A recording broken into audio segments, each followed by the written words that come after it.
Anda mengalami banyak masalah, butuh dukungan doa, ikuti Menara Doa GJKI Sunter setiap Senin sampai dengan Jumat pukul 18 lewat Zoom. Meeting ID 488-317-1824. Kami siap membantu Anda. Shalom, salam sejahtera dan salam sehat bagi kita semua. Berjumpa kembali dalam Setetes Embun Pagi episode 251 dengan tema perceraian. Firman Tuhan diambil dari Markus 10 ayat 7 sampai 9 yang berbunyi, "Sebab itu laki-laki akan meninggalkan ayahnya dan ibunya dan bersatu dengan istrinya, sehingga keduanya itu menjadi satu daging. Demikianlah mereka bukan lagi dua, melainkan satu.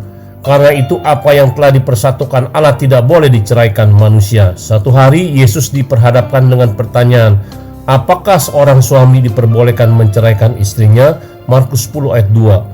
Pada waktu itu dalam tradisi Yahudi berlaku sebuah hukum di mana perceraian diperbolehkan karena pertama, perzinahan, kedua, tidak punya anak.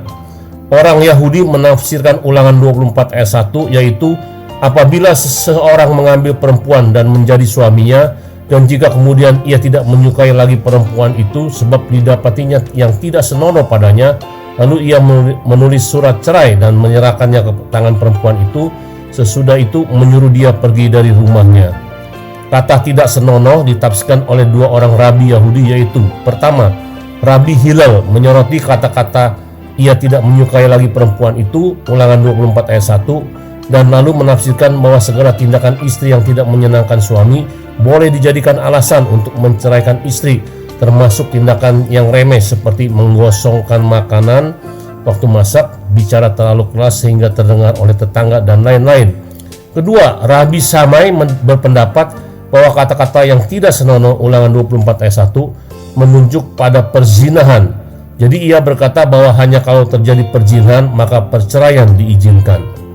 Apa jawab Yesus tentang hal tersebut? Yesus menjelaskan awal mula penciptaan dan rencana Allah atas sebuah pernikahan.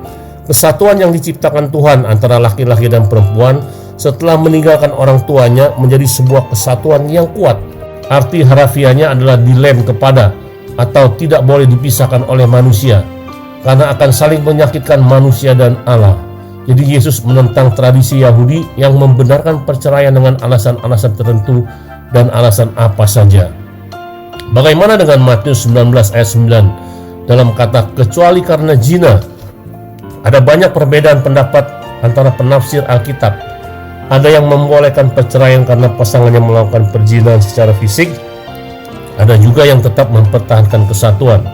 Saya cenderung menyetujui tidak ada alasan apapun suatu pernikahan dapat bercerai, kecuali karena kematian pasangannya.